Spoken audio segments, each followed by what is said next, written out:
नमस्कार, मैं दानिश अंसार और आप देख रहे हैं पीआरवी। बनारस में मौजूद है। बनारस वही बनारस जो संसदीय क्षेत्र है प्रधानमंत्री मोदी का। आम जनता तमाम लोग यहाँ पे से है, जनता जनार्दन से बातचीत करेंगे कि आखिर योगी आदित्यनाथ की राज में कितना आनंद आ रहा है, कितना सुख भोग रहे हैं। आपसे ही शुरुआत करेंगे, क्या कहेंगे, खुश हैं योगी राज में? बिल्कुल नहीं सर, वर्तमान सरकार निरंकुश सरकार बन चुकी है और जिस प्रकार हम देख रहे हैं रोजगार के नाम पे लूटा जा रहा है, कुछ भी नहीं, आए दिन रोजगार कम होते जा रहे हैं और युवा, हम जैसे युवा रोजगार की अपेक्षा करते हैं। हमारे परिवार वाले सोचते हैं कि ये मेरा बेटा कुछ कमाएगा, सरकारी नौकरी करेगा, लेकिन उसके नाम पे केवल कागजी कार्रवाई की जा रही है, फर्जी बताया जा रहा है। और तो और यहाँ पे जैसा कि हम इस सरकार में देख रहे हैं, दलित और पिछड़े वर्ग को बिल्कुल प्रताड़ित किया जा रहा है। ना योगी लहर को रोकना इतना आसान नहीं होगा। योगी लहर रुक चुकी है।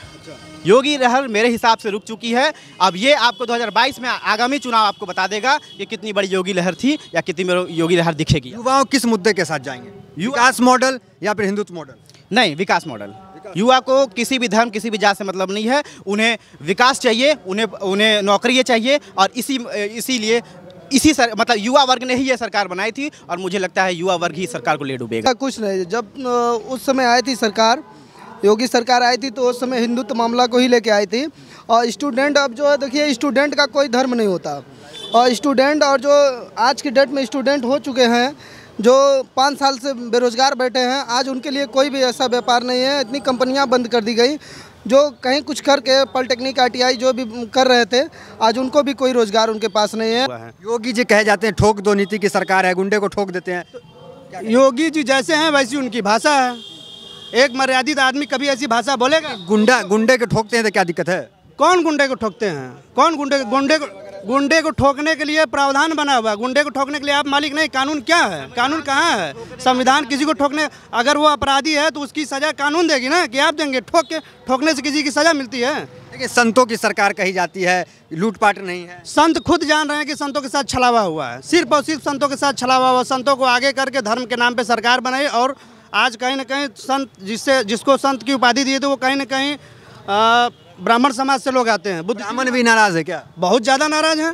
आप किसी भी ब्राह्मण से उठा के देख लीजिए, लोग कहते हैं कि ये सरकार अपर कास्ट की सरकार है, लेकिन क्या स्थिति क्या है? ब्राह्मण हद से ज़्यादा नाराज हैं। हिंदू हितैषी पार्टी तो मानी जाती है ना बीजेपी। देखिए, जहाँ तक मैं अगर युवाओं की बात करूँ, हिंदुत्व पार्टी है। आप हिंदू मुस्लिम करके या फिर ये के लिए धर्म कह के आपने सरकार तो बना ली, लेकिन कहीं ना कहीं युवा के साथ साथ बुद्धिजीवी वर्ग भी ये भी देख रहा है ना कि हमें विकास क्या मिला, हमें सुविधाएं क्या मिली सरकार द्वारा। बिल्कुल कोई सुविधाएं नहीं मिली हैं। और कहीं ना कहीं वही बुद्धिजीवी वर्ग या वही युवा वर्ग जिन्होंने इस सरकार को लाया था, अब वही उनको हटाने का काम करें। और सरकार कह रही है कि आप अपना स्वयं का बिजनेस करें। स्वयं के लिए भी आप, सरकार झूठी एक तसल्ली दिखा देती है कि बैंकों द्वारा लोन है, रोजगार है, और बैंक फाइनेंस करेंगी। ऐसा कोई बात नहीं है। बैंक जाओ तो बैंक वाले भी कुछ नहीं जवाब देते। बनारस जो है धर्म नगरी है, यहाँ पे तो प्रभाव मोदी जी का भी है। जी, ये प्रदेश का चुनाव है और वो जो है देश का चुनाव था, तो मोदी जी के साथ जनता थी उस समय, लेकिन ये प्रदेश का चुनाव है। अब जो है योगी जी के माध्यम से ऐसा क्लियर भी नहीं हो पा रहा है कि योगी जी अभी तक हम लोगों को संतुष्ट करें। युवाओं की जो बेरोजगारी आप देख रहे हैं जी, एकदम बेशक पूरा बेरोजगारी। राम राज तो आ गया? नहीं भैया, राम राज कहाँ है? कई राम राज छलावा, राम राज के नाम पर केवल वोट लिया जा रहा है। राम राज कोई राम राज नहीं है, सब मोदी का छलावा है। पैकेज तो बनारस को बहुत दिए मोदी जी ने। क्या दिए? क्या आप देख रहे हैं? आप जाकर के देख लीजिए, हर जगह रास्ते में गड्ढे। कहीं जाए आप, यहाँ से सिगरा चले जाइए, कैंट चले जाइए, लंका चले जाइए, अब हर जगह गड्ढा है, कहीं रास्ते। योगी जी ने कहा था गड्ढा मुक्त उत्तर प्रदेश बनाएंगे, स्मार्ट सिटी नंबर 1 बन गया, पोस्टर लगा। कोई स्मार्ट सिटी नहीं भैया, कोई स्मार्ट सिटी नहीं है। बनारस को कोटियों बनाने चले थे। बनारस को कोटियों बनाने चले थे। आप आज स्थिति देख लीजिए, किसी भी रास्ते पर चले जाइए, आपका सर एकदम धूल से धूल हो जाएगा। इतना खराब रास्ता है बनारस में। विदेश में तो मोदी जी का डंका बजता है भाई। कहने को सोशल मीडिया उनकी है तो कहीं भी उनका डंका बजता है, हकीकत में उनका कहीं डंका नहीं बजता है। बनारस के लोग खुद ही छलावे से ग्रसित हैं कि कहाँ से आ गए, पनौती आ गए, जो हम लोग को ढोना पड़ रहा है। जमीन पे कोई काम नहीं दिखा, धरातल पे कुछ नहीं है। धरातल पे कुछ नहीं है। धरातल पे बस उनकी जुमलेबाजी है, जो हर बार आते हैं बनारस में कुछ ना कुछ जो है सो संसाधनों का एक बहुत बड़ा विराट पैकेज देके जाते हैं, जो आम जनता को नहीं समझ में आता है कि हमें मिला क्या। 2 लाख करोड़, 5 लाख करोड़, 20 लाख करोड़, ये सब एक मौखिक रूप में रह जाती है, जो कि आम जनता तक नहीं पहुंचती है। आम जनता तक जो पहुंचती है वो महंगाई पहुंचती है, वो महंगी शिक्षा पहुंचती है, वो महंगा यातायात पहुंचता है, पेट्रोल डीजल पेट्रोल के दाम जो महंगे होते जा रहे हैं उनके वजह से साग सब्जी महंगा होता जा रहा है। घरेलू सिलेंडर, महिलाओं की कमर टूट गई है घरेलू सिलेंडर भरवाते मतलब आप 1000, 1100, 1200 रुपये क्या मजाक बना लिए हो। हम लोग खाना खाने के लिए जो है सो घरेलू सिलेंडर का इस्तेमाल किया जाता है, उससे आदमी जो है सो उड़ने और हेलीकॉप्टर उड़ने की कोई कार्रवाई नहीं होती है। घर में घरेलू सिलेंडर का प्रयोग भोजन बनाने के लिए होता है, वो भी आप महिलाओं की कमर तोड़ दे रहे हो। 1200-1500 रुपये का घरेलू सिलेंडर आप दे रहे हो, तो किस प्रकार का अच्छे दिन की संकल्पना और किस प्रकार हम अपने आप को खुशी माने। रोजगार के मामले में आप पूरा तरह युवाओं को व्यथित कर दिए हो। युवाओं के पास कोई काम नहीं, युवा आप ध्यान से देख लीजिए, युवा दिन रात भटक रहे हैं, उनके पास कोई काम नहीं है, बस दिन रात भटक रहे हैं। योगी जी संत है, भरोसा कीजिए कहीं अगली बार नौकरी वगैरह दे दे। देखिए, संत पे भरोसा करना हमारा, हम धर्म पे भरोसा करते हैं, हम संत पे भरोसा करते हैं, वो अलग विषय है। लेकिन जहाँ महंगी शिक्षा का है, महंगा यातायात का है और मतलब सामाजिक विकास का है, वहाँ पे हम क्या संत और किस प्रकार की मतलब विश्वास करें। लेकिन तमाम मुद्दे छोड़कर जिस तरीके से हिंदुत्व मॉडल को लेकर सरकार जो है आ रही है चुनाव में, तो क्या लगता है हिंदुत्व मॉडल से जीत होगी या विकास मॉडल चाहिए? हिंदुत्व मॉडल का हमें भूख दे दीजिए, वो भूख हमारा भरता रहे, हमारे पेट में भूख न लगे, हमारे बच्चे की शिक्षा चलती रहे, हम उस हिंदुत्व मॉडल की संकल्पना करते हैं। हम इस हिंदुत्व मॉडल की संकल्पना नहीं करते जो कि हमें महंगी रूप में मिले। हिंदू के नाम पर आप हमें महंगी शिक्षा, महंगा यातायात, डीजल पेट्रोल, हर प्रकार की महंगाई देते जाओ। विकास के नाम पर न तो ड्रेनिंग सिस्टम यहाँ का मजबूत है, न नालियाँ, हर तरफ बजबा पड़ा हुआ है। आज विश्वनाथ गली गए थे दर्शन करने, धर्म का स्थान है, वहाँ जाने के लिए आपको स्वच्छ रास्ता तो मिलना चाहिए, लेकिन इतना पानी में से मंदिर की यात्रा हमने पूरी करके, तो किस प्रकार का विकास और किस प्रकार का विकास मॉडल, हमें तो कुछ विकास मॉडल नहीं समझ में आ रहा है। क्या आएंगे तो मोदी जी ही कह रहे हैं बनारस से आने देंगे हम लोग, मोदी जी बनारस उनके बाप का है कि आने देंगे, कोई नहीं आने देंगे। काम नहीं किए क्या बनारस? कुछ नहीं काम किए। हम लोग घर से निकलते हैं तो दूसरा रास्ता जाना पड़ता है कि इधर से रास्ता ठीक होगा, उधर से इतना पानी में आना पड़ता है हम लोग को। कैसे आएंगे मोदी जी? एक बार भी जो उनका विधायक है कभी नहीं आया झांकने, मोदी जी को ला देंगे हम लोग इसी तरह। लेकिन कह रहे हैं युवा जो है सब खुश है, पोस्टर में देखिए नंबर 1 बन गया यूपी। केवल पोस्टर में ही बना है नंबर 1, जमीन पे आप देखिए ना, पोस्टर में बहुत कुछ बन गया है, क्या क्या बन गया है, लेकिन जमीन स्तर पे कुछ नहीं बना है। हिंदुत्व मॉडल कितना काम करेगा इस बार? बिल्कुल 0% काम करेगा हम लोग के ओपिनियन से, और बाकी लोग जो हैं अंधभक्त लोग हैं उनका कुछ नहीं पता। क्या अंधभक्त क्या होता है?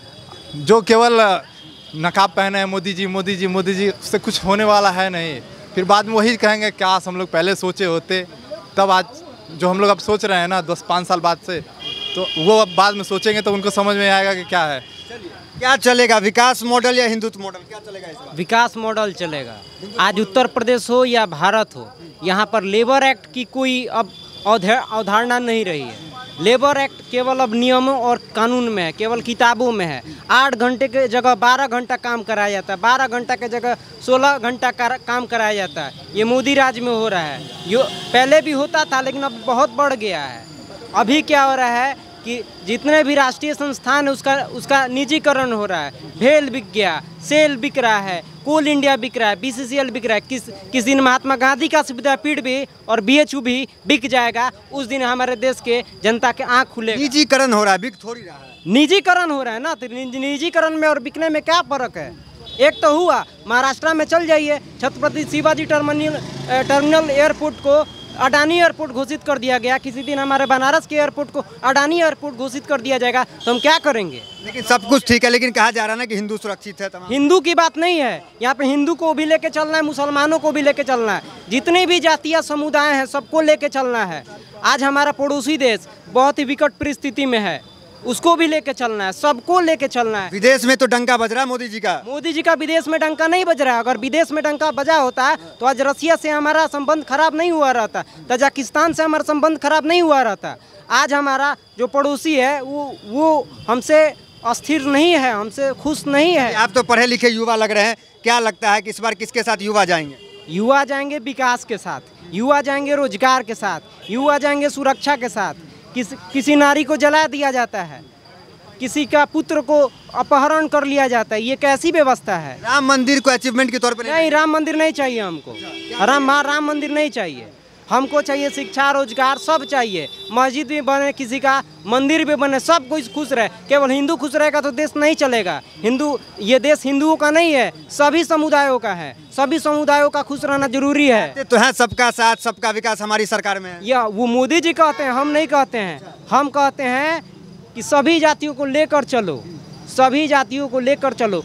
हमारे मोदी जी आज हमारे मोदी जी पुराने इतिहास को बदलना चाहते हैं। केवल नाम बदल देते हैं, इतिहास धरोहर को बदल रहे हैं, कॉरिडोर को तोड़ ताड़ दिए हैं। बताइए, नाम बदल रहे हैं। और भी युवा हैं, क्या कहेंगे, कैसे देखते हैं? कोई युवा बोलेंगे, क्या कहेंगे, कैसे देख रहे हैं चुनाव को? चुनाव इस बार बहुत कठिन होने वाला है। जैसा कि मोदी जी कहते हैं कि सबका साथ सबका विकास, तो न सबका साथ है और न सबका विकास है। यहाँ की स्थिति बहुत डावाडोल है। मोदी जी क्वेटो का वो कर रहे थे कि हम बनारस को क्वेटो बनाएंगे। अगर यहाँ पे 5 मिनट बारिश हो जाए, चलिए आधे घंटे अगर बारिश हो जाए, तो यहाँ की स्थिति बहुत दयनीय हो जाती है।